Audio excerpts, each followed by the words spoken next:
Hi everyone. ಇವತ್ತಿನ concept ಏನಂತ ಅಂದರೆ corporate law 2025 question paper SCP syllabus last year question paper with ಆನ್ಸರ್ನ ನೋಡೋಣ.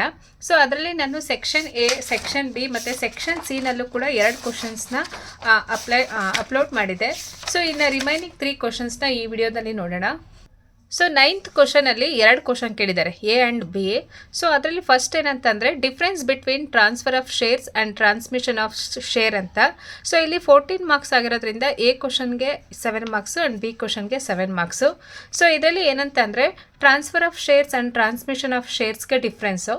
ಸೊ ಮೋಡ್ ಆಫ್ ಟ್ರಾನ್ಸ್ಫರ್ ಯಾವಾಗ ಅಂತಂದರೆ ಟ್ರಾನ್ಸ್ಫರ್ ಆಫ್ ಶೇರ್ಸ್ನ it is a voluntary shares voluntary transfer through a sale of gift or exchange. But transmission of ಶೇರಲ್ಲಿ ಯಾವಾಗ death ಅಥವಾ insolvency ಅಥವಾ ಏನಾದರೂ ಕೋರ್ಟ್ ಆರ್ಡರು ಅಥವಾ ಬ್ಯಾಂಕ್ರಪ್ಟ್ ಇದ್ದರೆ ಮಾತ್ರ ಶೇರ್ನ ಟ್ರಾನ್ಸ್ಫರ್ ಮಾಡ್ತಾರೆ. So that is transmission of shares and ಇನಿಷಿಯೇಟರ್ of transfer by the share holder. So ಇಲ್ಲಿ ಯಾರು ಶೇರ್ ಹೋಲ್ಡರ್ಸ್ ಇರ್ತಾರೆ ಅವರಿಂದನೇ ಡೈರೆಕ್ಟಾಗಿ ಟ್ರಾನ್ಸ್ಫರ್ ಅಥವಾ ಇಲ್ಲಿ ಸೇಲ್ ಆರ್ ಎಕ್ಸ್ಚೇಂಜ್ ಆಗ್ತಾ ಹೋಗುತ್ತೆ. But here by the event of death, insolvency or legal the representative ಅಲ್ಲಿ transmission of shares ಆಗುತ್ತೆ. And next documentation required share transfer deed, stamp duty and registration with the company. So here provide letters of administration, court orders, other legal documents requirement irutte. Tax implication may attract capital gains tax, but ಇಲ್ಲಿ exempt from capital gain tax transfer due to death. So ಇಲ್ಲಿ tax ಇರುತ್ತೆ, ಇಲ್ಲಿ tax ಇರಲ್ಲ. And next to company's role verifies the transfer deed and register the transfer. So here the deceased or insolvent shareholder rights are transmitted to the beneficiary or legal representative. Shareholder rights ಏನಿರುತ್ತೆ ಅಂದರೆ transfer rights are terminated and the transferee acquires new rights. So ಇಲ್ಲಿ transferor ಯಾರಿರ್ತಾರೆ ಅವರ ರೈಟ್ಸ್ನ ಟರ್ಮಿನೇಟ್ಸ್ ಮಾಡಿ ಹೊಸದಾಗಿ ಯಾರಿಗೆ transfer ಮಾಡ್ತೀವಿ ಅವ್ರಿಗೆ ರೈಟ್ಸ್ನ ಕೊಡ್ತಾರೆ. ಇಲ್ಲಿ ಏನಾಗುತ್ತೆ ಅಂದರೆ the deceased or insolvent share holder rights are transmitted to the beneficiary or legal representative. And next time frame ಬಂದು can occur at any time subject to company rules and regulation. So ಇಲ್ಲಿ ಏನಾವಾಗ ಅಂತಂದರೆ only in the cases of death, insolvency ಆ ಥರ ಟೈಮಲ್ಲಿ ಮಾತ್ರನೇ time frame ಆಗುತ್ತೆ. Transmission typically occurs after the event death, insolvency etcetera and many involve a delay due to ಪ್ರೊಬೈಟ್ R other legal process. So 7 ಪಾಯಿಂಟ್ಸ್ನು ಬರ್ದು ಎಕ್ಸ್ಪ್ಲೇನ್ ಮಾಡಿದ್ರೆ so ಇದಕ್ಕೆ 7 marks ಇರುತ್ತೆ. So what is the difference between transfer of shares and transmission of ಶೇರ್ಸ್ಗೆ. And next ಬಿನಲ್ಲಿ ಏನು ಕೇಳಿದ್ದಾರೆ ಅಂದರೆ ಸೊ ಬಿನಲ್ಲಿ ಬಂದು ಡಿಫ್ರೆನ್ಸ್ ಬಿಟ್ವೀನ್ ಶೇರ್ಸ್ ಆ್ಯಂಡ್ ಡಿಬೆಂಚರ್ಸ್ನ ಕೇಳಿದ್ದಾರೆ. ಶೇರ್ಸ್ ಆ್ಯಂಡ್ ಡಿಬೆಂಚರ್ಸ್ಗೆ ಇರೋ 7 ಡಿಫ್ರೆನ್ಸ್ನ ಬರೀಬೇಕು. ಫಸ್ಟು ಏನಂತ ಅಂದರೆ share holders are the part of the owners. So share holders ಯಾರಿರ್ತಾರೆ they are also company owners. But debentures holders are creditors. Creditors ಅಂತಂದರೆ ಅವ್ರಿಗೆ ನಾವು ಇಂಟ್ರೆಸ್ಟನ್ನ ಪೇ ಮಾಡ್ತೀವಿ, that is the liability. So ನಾವು ಅದನ್ನು ಅವ್ರಿಗೆ ರಿಟರ್ನ್ ಕೊಡಲೇಬೇಕಾಗಿರುತ್ತೆ. ಹಾಗಾಗಿ share holders are the part of the owners and debenture holders are the creditors. And return on ಇನ್ವೆಸ್ಟ್ಮೆಂಟಲ್ಲಿ receive dividends which are a portion of the company profits. So company profits ಏನು earn ಮಾಡಿರುತ್ತೆ ಅದರಲ್ಲಿ ಇಷ್ಟು dividend ಅಂತ return ತೊಗೊಳ್ತಾರೆ. ಇಲ್ಲಿ ಏನಂತಂದರೆ receives on their investment which is fixed return. So ಇಲ್ಲಿ ಕಂಪನಿನಲ್ಲಿ ಪ್ರಾಫಿಟ್ ಆಗಲಿ ಲಾಸ್ ಆಗಲಿ ಸೊ ಎಷ್ಟು ಪರ್ಸೆಂಟ್ ನಾವು ಡಿಬೆಂಚರ್ಸ್ನ ರೈಸ್ ಮಾಡಿರ್ತೀವೋ ಅಷ್ಟು ಪರ್ಸೆಂಟ್ ಫಿಕ್ಸ್ಡ್ ರೇಟ್ ಆಫ್ ರಿಟರ್ನ್ನ ಎವ್ರಿ ಇಯರ್ ಪೇ ಮಾಡ್ತಾ ಹೋಗ್ತೀವಿ. ಸೊ ಇಲ್ಲಿ ಏನಂತಂದರೆ ಹೈಯರ್ ಲೆವೆಲ್ ಆಫ್ ರಿಸ್ಕ್ ಇರುತ್ತೆ ಶೇರ್ಸಲ್ಲಿ, ಇದರಲ್ಲಿ ಲೋವರ್ ಲೆವೆಲ್ ಆಫ್ ರಿಸ್ಕ್ ಇರುತ್ತೆ. ಯಾಕಂತಂದರೆ ಇಲ್ಲಿ ಪ್ರಾಫಿಟ್ ಆ್ಯಂಡ್ ಲಾಸಸ್ ಆದ್ರೇ ಪ್ರಾಫಿಟ್ ಆದ್ರೇ ಡಿವಿಡೆಂಡ್ಸು, ಲಾಸ್ ಆದರೆ ಯಾವುದೇ ಡಿವಿಡೆಂಡ್ ಶೇರ್ಸ್ ಇರಲ್ಲ. ಆ್ಯಂಡ್ ನೆಕ್ಸ್ಟ್ ಇಲ್ಲಿ ಏನಂತಂದರೆ ಲಾಸ್ ಆಗಲಿ ಪ್ರಾಫಿಟ್ ಆಗಲಿ ಅವ್ರಿಗೆ ಫಿಕ್ಸ್ಡ್ ಇನ್ವೆಸ್ಟ್ಮೆಂಟ್ಸ್ ಮೇಲೆ ಫಿಕ್ಸ್ಡ್ ರಿಟರ್ನ್ ಇದ್ದೇ ಇರುತ್ತೆ. And repayment capital is not repayable except in the event of winding up. So ಇಲ್ಲಿ ಏನಂತಂದರೆ ಕಂಪ್ನಿನ ಕ್ಲೋಸ್ ಮಾಡಿದ್ರೇ ಮಾತ್ರನೇ ಕ್ಯಾಪಿಟಲ್ ರೀಪೇಯಬಲ್ ಆಗುತ್ತೆ. ಸೊ ಇಲ್ಲಿ ಏನಂತಂದರೆ ಸ್ಪೆಸಿಫಿಕ್ ರೀಪೇಮೆಂಟ್ ಡೇಟ್ ಇರುತ್ತೆ with the principal amount is repaid. So principal amount interest ಜೊತೆಗೆ specific date ಕೂಡ ಇರುತ್ತೆ ಯಾವಾಗ ಅಂತ. And next voting rights equity share holders as voting rights ಅಂತಂದರೆ ಕಂಪನಿ ಡೈರೆಕ್ಟರ್ಸ್ ಅಥವಾ ಮೆಂಬರ್ನ ಚೂಸ್ ಮಾಡಬೇಕಾದ್ರೆ ಇಲ್ಲಿ ಇವ್ರಿಗೆ ವೋಟಿಂಗ್ ರೈಟ್ಸ್ ಇರುತ್ತೆ. ಡಿಬೆಂಚರ್ ಹೋಲ್ಡರ್ಸ್ಗೆ ಯಾವುದೇ ಥರದ ವೋಟಿಂಗ್ ರೈಟ್ಸ್ ಇರಲ್ಲ. Do not have any voting rights. And security not secured by any specific assets. So ಇಲ್ಲಿ ಏನಂತಂದರೆ secured by specific assets or floating charge on the company's assets. So ಇಲ್ಲಿ ಏನಂತಂದರೆ debenture ಹೋಲ್ಡರ್ಸ್ಗೆ ಏನಾದ್ರು ಸೆಕ್ಯೂರಿಟಿನ ಕೊಡ್ತೀವಿ ಅಥವಾ ಪ್ಲೆಡ್ಜ್ ಮಾಡಿರ್ತೀವಿ. And next durations ಬಂದು shares can be held indefinitely subject to company rules and regulation. Debenture have fixed duration, typically ranging from 3 to 10 years, after which they are repaid. So ಇಲ್ಲಿ ಏನಂತಂದರೆ ಅವ್ರಿಗೆ fixed time ಅಂತ ಇರುತ್ತೆ. ರಿಡಿಮೇಬಲ್ debenture ಅಂತಂದರೆ repayment ಮಾಡೋಕ್ಕೆ time ಇರುತ್ತೆ. So ಇದಿಷ್ಟನ್ನು ಕೂಡ 7 ಡಿಫ್ರೆನ್ಸ್ ಬರೆದ್ರೆ ನಿಮಗೆ 7 ಮಾರ್ಕ್ಸು. ಈ ಕ್ವಶನಲ್ಲಿ ಎ ಆ್ಯಂಡ್ ಬಿನ ಕೇಳಿದ್ದಾರೆ. ಆ್ಯಂಡ್ ನೆಕ್ಸ್ಟ್ ಕ್ವಶನ್ನ ನೋಡೋಣ. Explain the right, duties and responsibilities of managing director. So first ಏನಂತಂದರೆ rights of the managing director, M D ಏನೇನು ರೈಟ್ಸ್ ಇರಿದೆ ಅಂತ ನೋಡೋಣ.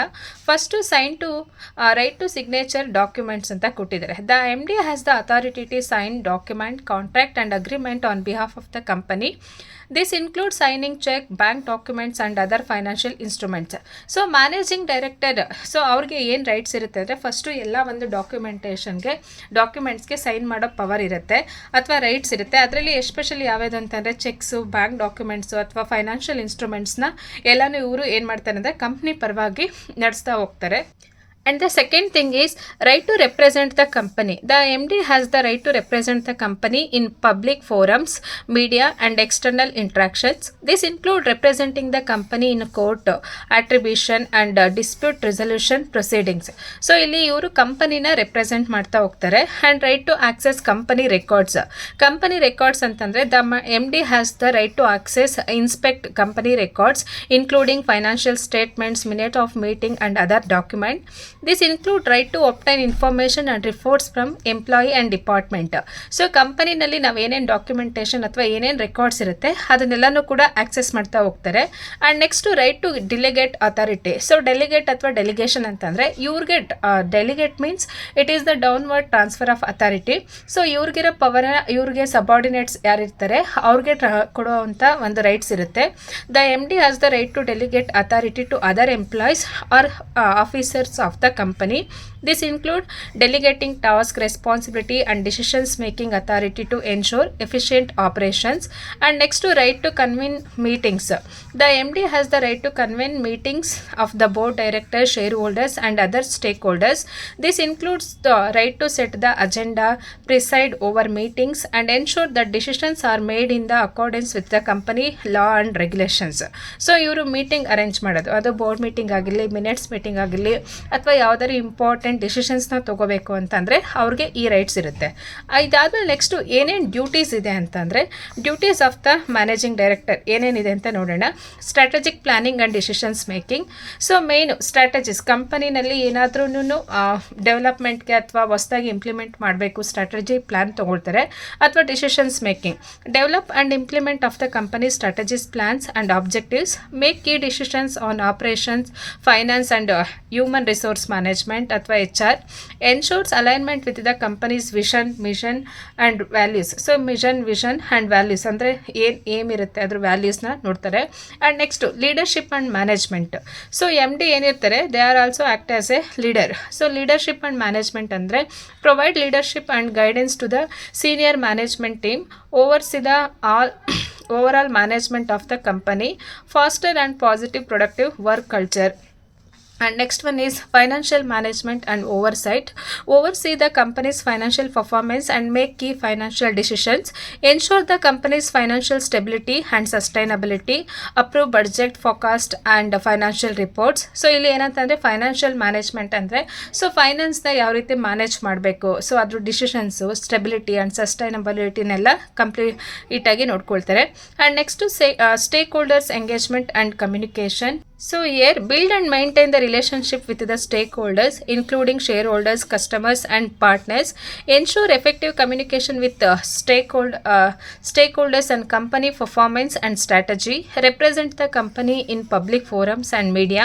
And risk management and compliance. So ಏನೇ ರಿಸ್ಕ್ ಇದ್ರೂ ಕೂಡ ಅದಕ್ಕೆ ಯಾವ ರೀತಿ ಈಸಿಯಾಗಿ ಸೊಲ್ಯೂಷನ್ನ ಕೊಡೋದು ಅಂತ. Identify and mitigate key risk facing the company. Ensure compliance with regulatory requirements and industry standard. Oversee the implementation of risk management and compliance framework. And next, what are all the responsibility of the managing director ಅಂತ ಕೇಳಿದರೆ ಅದರಲ್ಲಿ ಏನಂತಂದರೆ similar ಪಾಯಿಂಟ್ಸೇ ಇರುತ್ತೆ.